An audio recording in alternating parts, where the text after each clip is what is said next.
Right, on we go with part 2 of the program. And great marketing is often about finding new spaces to push the brand message.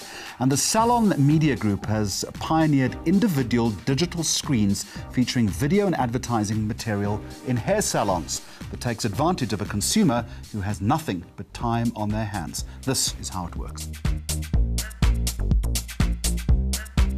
For me, it was long overdue, because this is what every salon must have, because it brings also a little bit of ambience into the salon.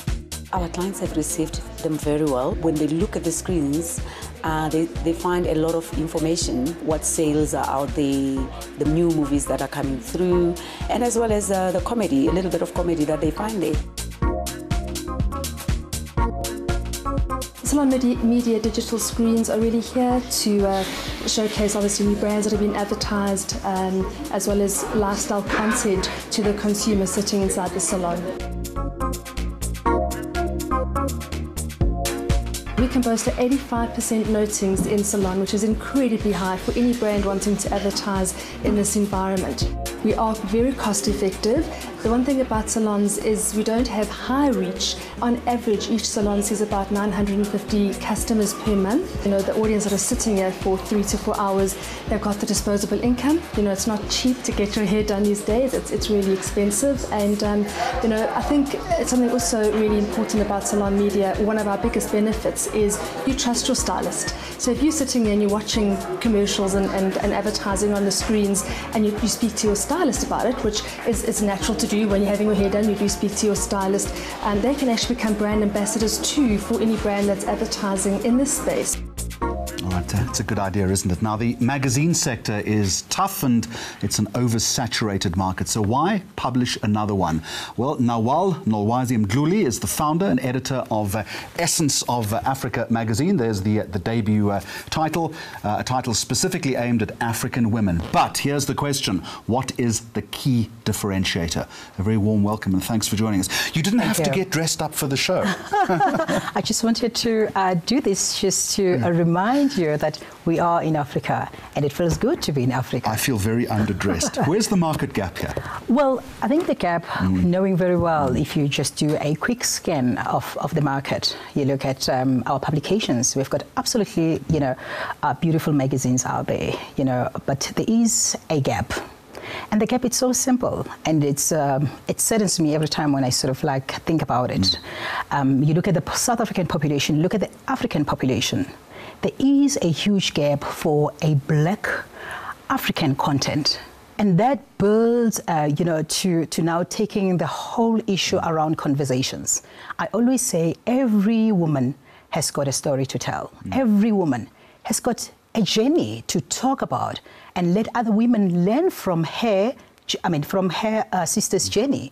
But it's, where do I have that platform? Do I have that platform to really tell my story that will educate and empower my younger sister who is actually about to graduate from being a girl to a woman? I'm being a little disingenuous here, but wasn't this done previously by O Magazine, for instance, which, with a kind of formula which I think might be similar to yours, failed in this country? But if you look for an example, it's actually a great example I think that we've touched on, you know, Jeremy, but you look at the content. It's one thing to really say to me, you know, coming with the great content, talking to women, but how do you engage with those women? Is it a strange woman talking to another, you know, from a foreign content, you know, that kind of thing? Because now if you look how we learn from those kind of things to say, how do we now encourage a black African woman to stand up and say, I have got a voice, and a voice of hope. I want to educate and empower. Let the content be in Africa and be owned by Africans, and embrace it and take it to another level to educate the It's more about, or more than hope, though. As far as your target reader is concerned, you also say they know what they want to talk about and they set their own news agenda. Explain that to me. Absolutely, because for example, you're talking about a woman here who has got a brain. You know, she's not a young girl anymore. She knows what she wants. You know, she can smell what she wants, but she wants that woman that she can converse with.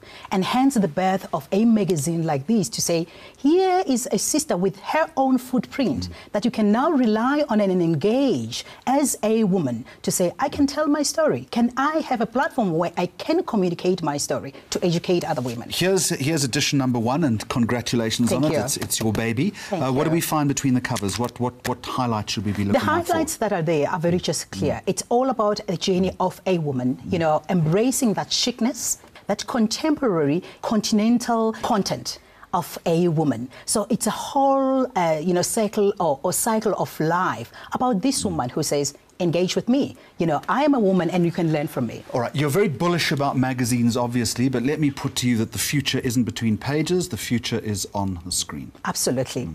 Is that true? Well, I wouldn't actually say it's true, it's not true. It's the future for me, it's, you know, it lies with the readers. If, for an example, we're not going to be able to listen and put our ears on the ground and listen to the voice of women in the continent, we're not going to be able to sustain this. What sort of case have you had to make for advertisers, and are they buying into the product? You're touching on a very important part. You know, magazines are sustained by, you know, advertising are sustained by a good distribution. But you look at the advertisers, they said, we wanted this.